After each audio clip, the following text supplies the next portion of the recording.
আমরা 5 ওয়াক্ত নামাজ পড়ি। ফরজ নামাজের পরে আমরা মুনাজাত করি। আমরা অনেকে মনে রাতে নিয়ম জানি না। মুনাজাত করার সঠিক নিয়ম কানুন আমরা অনেকেই জানি না। আমরা এমন একটি ভুল করে বসি, যে ভুলের কারণে আমাদের দোয়া আসমান ও জমিনের মধ্যবর্তী অবস্থায় ঝুলন্ত থাকে। আমাদের দোয়া কবুল হয় না। আমরা অনেকেই তো দোয়া করি, আমরা কি জানি দোয়ার পূর্বে শুরুতে কোন দোয়া পড়তে হয়, দোয়ার মাঝে কোন দোয়া পড়তে হয়, দোয়ার শেষে কি পড়তে হয়? আমরা কি জানি? মুনাজাতের সঠিক নিয়ম আমি গুনাহগার বলে দেব। ধৈর্য সহকারে শেষ পর্যন্ত শুনতে থাকুন।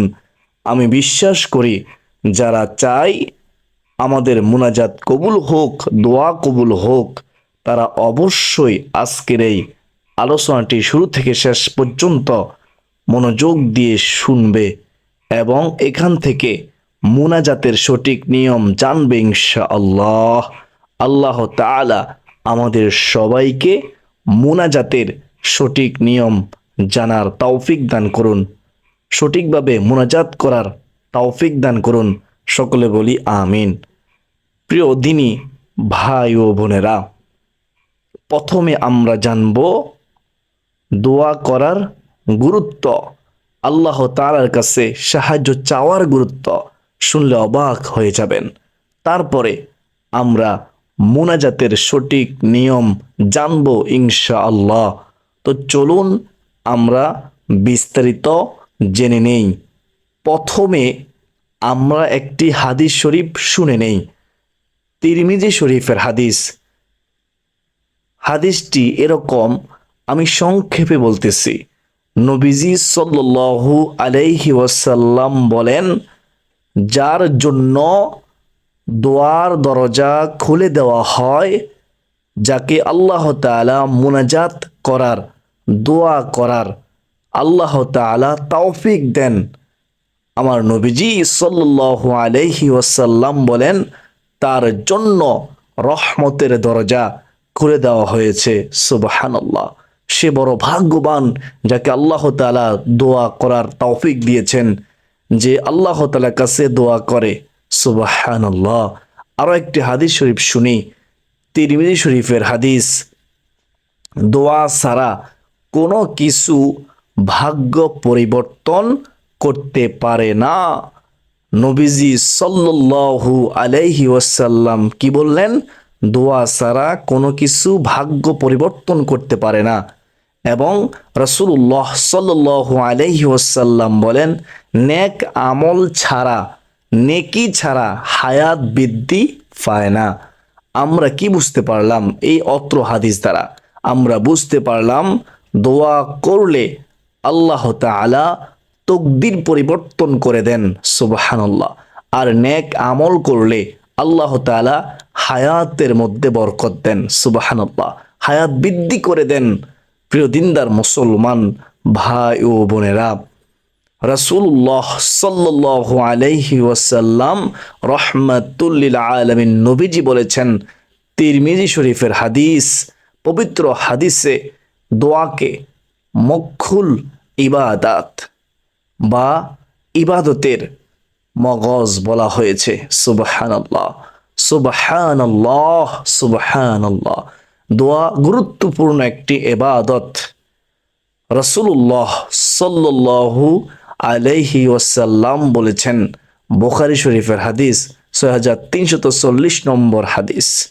নবীজি সাল্লাল্লাহু আলাইহি ওয়াসাল্লাম বলেছেন, দোয়া করার সময়, মুনাজাত করার সময় তোমাদের প্রভুর কাছে, তোমাদের রবের কাছে কি চাও, কি সাহায্য চাও, কি প্রার্থনা করো, তা স্পষ্ট করে বলো, মনোযোগ সহকারে বলো, দৃঢ় বিশ্বাস রেখে, দৃঢ় ইয়াকিন রেখে বলো। সুবহানাল্লাহ। প্রিয় দিনী ভাই ও বোনেরা, হতাশ হওয়া যাবে না, ধৈর্য ধারণ করতে হবে, আর আল্লাহর কাছে সাহায্য চাইতে হবে, দোয়া করতে হবে, মুনাজাত করতে হবে। হযরত আয়েশা সিদ্দিকা রাদিয়াল্লাহু তাআলা আনহা বর্ণনা করেন, সুনানে তিরমিজি শরীফের হাদিস 3499 নম্বর হাদিস। মা আয়েশা সিদ্দিকা রাদিয়াল্লাহু তাআলা আনহা বলেন, রাসূল সাল্লাল্লাহু আলাইহি ওয়াসাল্লাম নামাজের পর সব সময় দোয়া করতেন। সুবহানাল্লাহ। নামাজের পর কি করতেন? দোয়া করতেন, মুনাজাত করতেন, আল্লাহর কাছে সাহায্য চাইতেন। এবং মা আয়েশা সিদ্দিকা রাদিয়াল্লাহু তাআলা আনহা বলেন, এবং তিনি বলতেন নামাজের পর দোয়া কবুল হয়। সুবহানাল্লাহ। অত্র হাদিস দ্বারা আমরা কি বুঝতে পারলাম? আমরা বুঝতে পারলাম নবীজি তিনি বলেছেন নামাজের পরে দোয়া করতেন, এবং ওই সময় দোয়া করা উত্তম সময়, দোয়া কবুলের সময় আমাদের উচিত নামাজের পরে দোয়া করা, মুনাজাত করা। সুবহানাল্লাহ, সুবহানাল্লাহ। প্রিয় দিনী ভাই ও বোনেরা, সুনানে আবু দাউদ শরীফের হাদিস, সুনানে আবু দাউদ শরীফের হাদিস 1488 নম্বর হাদিস। রাসূলুল্লাহ সাল্লাল্লাহু আলাইহি ওয়াসাল্লাম তিনি বলেছেন, মহান আল্লাহ তাআলা লজ্জাশীল, তাই যখন কোনো বান্দি দুই হাত তুলে দোয়া করে, মুনাজাত করে, আল্লাহর কাছে সাহায্য চায়, মহান আল্লাহ তাআলা তিনি তা ফিরিয়ে দেন না, ফিরিয়ে দিতে লজ্জাবোধ করেন। সুবহানাল্লাহ। চমৎকার একটি হাদিস। এই অত্র হাদিসে আমরা বুঝতে পারলাম, আমরা জানতে পারলাম মহান আল্লাহ লজ্জাশীল। যখন হাত তুলে দোয়া করব, আল্লাহ তাআলা আমাদেরকে খালি হাতে ফিরিয়ে দিবেন না, আমাদের দোয়া কবুল করবেন, অবশ্যই কবুল হবে ইনশাআল্লাহ, যদি সঠিক নিয়মে দোয়া করতে পারি। মুসলিম শরীফের 180 নম্বর হাদিসটি শুনুন। মুনাজাত শুরু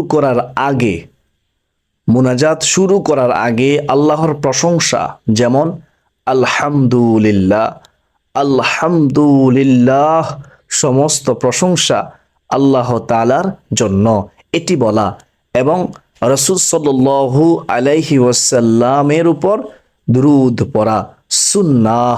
এটি নবীজি সাল্লাল্লাহু আলাইহি ওয়াসাল্লাম বলেন দোয়া কবুল হওয়ার সম্ভাবনা বাড়িয়ে দেয়, অর্থাৎ দোয়া কবুল হবেই হবে ইনশাআল্লাহ। সুবহানাল্লাহ, সুবহানাল্লাহ। তাহলে আমরা বুঝতে পারলাম দোয়া করার শুরুতে আল্লাহর প্রশংসা করা এবং নবীজি সাল্লাল্লাহু আলাইহি ওয়াসাল্লামের উপরে দুরূদ শরীফ পড়া। যদি এভাবে দোয়া করতে পারি আমাদের দোয়া কবুল হবে, বলেছেন কে? রাসূলুল্লাহ সাল্লাল্লাহু আলাইহি ওয়াসাল্লাম। সুবহানাল্লাহ। সর্বশেষ আরো একটি হাদিস শরীফ শুনে নেই, সেটা হচ্ছে দোয়া যে কত বড় গুরুত্বপূর্ণ বিষয়, শুনেন মনোযোগ দিয়ে।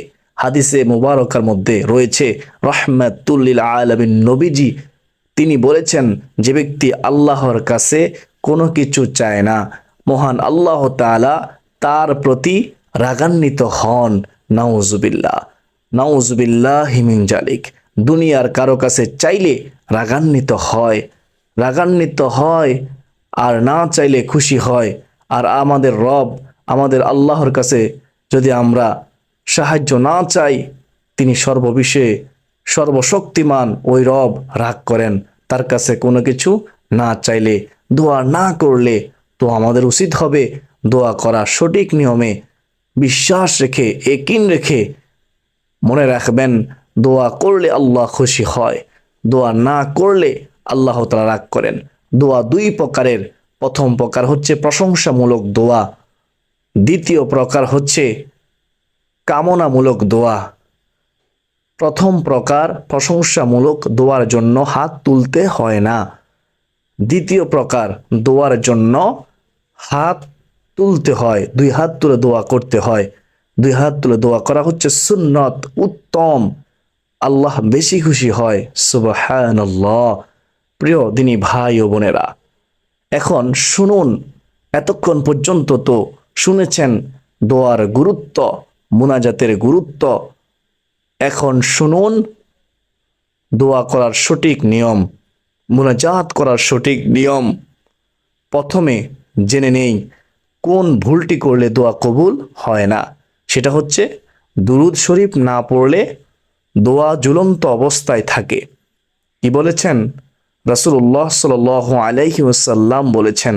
হযরত ওমর রাদিয়াল্লাহু তাআলা আনহু বর্ণনা করেন, রাসূলুল্লাহ সাল্লাল্লাহু আলাইহি ওয়াসাল্লাম তিনি বলেছেন, কোন দোয়ার পূর্বে অথবা পরে শেষে যদি দুরূদ শরীফ পড়া না হয় তাহলে ওই দোয়া আমল ঝুলন্ত অবস্থায় থাকে। আশা করি বুঝতে পেরেছেন। আমরা প্রথমেই একবার দুরূদ ইব্রাহিম পড়ে নেব, তারপর মুনাজাত করব দুহাত তুলে। আমরা দুহাত তুলব বুক বরাবর, আমাদের বুক বরাবর হাত আমরা তুলব, দুহাত তালু আকাশ বরাবর রাখবো, সমান করে ধরে রাখবো আকাশের দিকে। অনেক সময় দেখা যায় আমরা যখন হাত তুলি, আমরা হাত তোলার পরে এদিক সেদিক তাকাই। আমরা যখন হাত তুলি আমরা হাতের মটকা ফুটাই। এরকম করলে দোয়া কবুল হবে না। মনে রাখবেন, অমনোযোগী ব্যক্তির দোয়া আল্লাহ তাআলা কখনোই কবুল করে না। নাউজুবিল্লাহ, নাউজুবিল্লাহি মিন জালিক। তো আদব রেখেই দোয়া করতে হবে।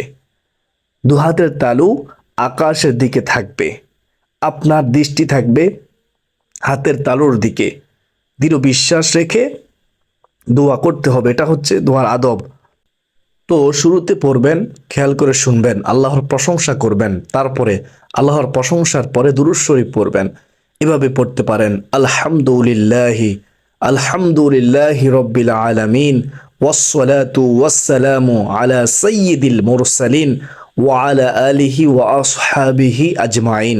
আবারও বলতেছি, আলহামদুলিল্লাহি রব্বিল আলামিন ওয়াসসালাতু ওয়াসসালামু আলা সাইয়্যিদিল মুরসালিন ওয়া আলা আলিহি ওয়া আসহাবিহি আজমাইন। শিখে নিবেন, এখানে আল্লাহ তাআলার প্রশংসা রয়েছে এবং নবীজি ও তার আহাল পরিবারের মধ্যে আমরা সালাম পৌঁছেছি, এখানে দুরূদ শরীফ রয়েছে। তো এভাবে দোয়া শুরু করবেন। তারপরে আপনি নবীজি সাল্লাল্লাহু আলাইহি ওয়াসাল্লাম কোরআনের আয়াতগুলো যেগুলো পাঠ করেছেন সেগুলো পড়বেন, হাদিসে বর্ণিত দোয়াগুলো পড়বেন। যেমন নবীজি সব সময় মুনাজাতের মধ্যে কোরআনে বর্ণিত আয়াতগুলো পড়তেন। রব্বানা আতিনা ফিদ দুনিয়া হাসানাতাও ওয়া ফিল আখিরাতি হাসানাতাও ওয়া কিনা আযাবান নার ওয়া কিনা আযাবান নার। রব্বানা যালামনা আনফুসানা ওয়া ইল্লাম তাগফির লানা ওয়া তারহামনা লানাকুনান্না মিনাল খাসিরিন। এই আয়াতগুলো পড়তে পারেন। রব্বানা ফাগফির লানা যুনুবানা ওয়া কাফির আন্না সাইয়্যাতিনা ওয়া তাওয়াফফানা মাআল আবরার।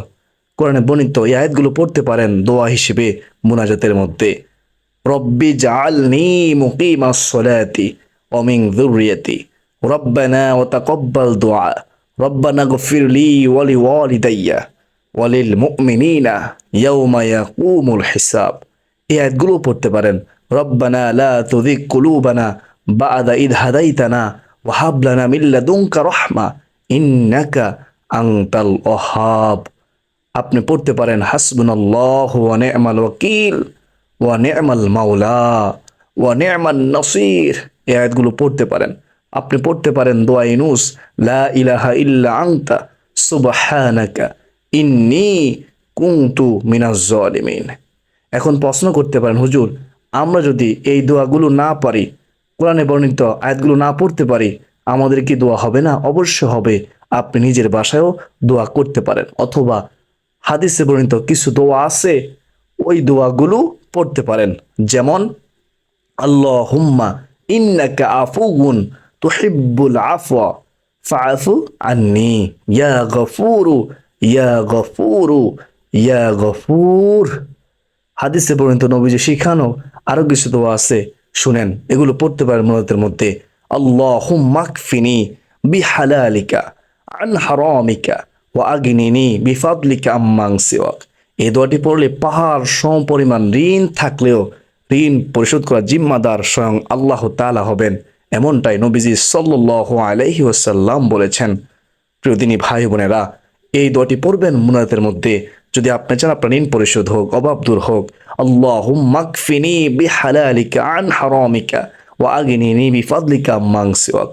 আপনি এটি পড়তে পারেন মুনাজাতের মধ্যে, আল্লাহুম্মা হাসিবনা হিসাবান ইয়াসীরা, আল্লাহুম্মা আজিরনা মিনান নার, আল্লাহুম্মা ইন্না নাসআলুকাল জান্নাহ, আল্লাহুম্মা ইন্নী আসআলুকা ইলমান নাফিয়া ওয়া রিজকান তাইয়্যিবা ওয়া আমালান মুতাকাব্বালা। আরো অনেক হাদিসে বর্ণিত দোয়া আছে। রব্বি জিদনি ইলমা, রব্বি ইশরাহ লি সাদরি ওয়া ইয়াসসির লি আমরি ওয়াহলুল উকদাতাম মিন লিসানি ইয়াফকাহু কওলি। প্রতিদিনই ভাই ও বোনেরা আপনারা পড়তে পারেন, আল্লাহুম্মা ইন্নী আউযু বিকা মিনাল বারাসি ওয়াল জুনুনি ওয়াল জুযামি ওয়া মিন সাইয়্যিল আসকাম। এখন প্রশ্ন করতে পারেন, হুজুর আমরা যদি হাদিসে বর্ণিত এই দোয়াগুলো নাও পড়তে পারি আমাদের কি মুনাজাত হবে না? আমার আপনার মুনাজাত হবে, কোনো সমস্যা নেই, নিজের বাসায়ও দোয়া করলে হবে, তবে এগুলো পড়লে উত্তম হবে। হাদিসে বর্ণিত দোয়া পড়লে ভালো। পড়বেন তো মুনাজাতের মাঝখানে অবশ্যই ইসমে আজম পড়বেন, ইয়া জাল জালালি ওয়াল ইকরাম, ইয়া জাল জালালি ওয়াল ইকরাম, ইয়া জাল জালালি ওয়াল ইকরাম। মনে রাখবেন যখনই মুনাজাত করবেন মুনাজাতের মাঝে ইসমে আজম এটি পড়বেন, মুনাজাতে ইসমে আজম অবশ্যই পড়বেন।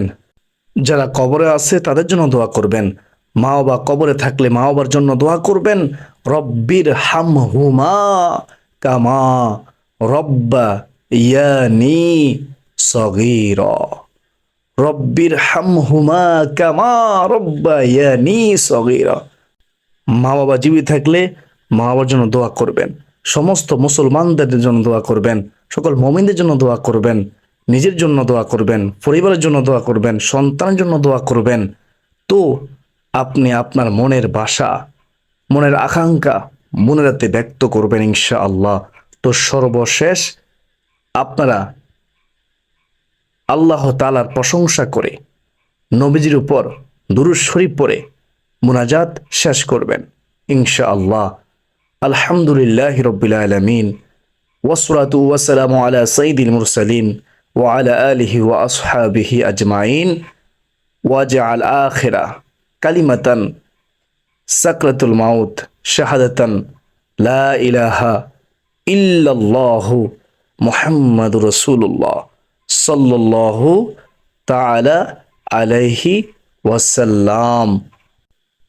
যখনই মুনাজাত করবেন অবশ্যই এভাবে এই নিয়মে মুনাজাত করবেন ইনশাআল্লাহ। আল্লাহ তাআলা আমাদের সবাইকে সঠিক নিয়মে সঠিকভাবে মুনাজাত করার তৌফিক দান করুন। সকলে বলি আল্লাহুম্মা আমিন।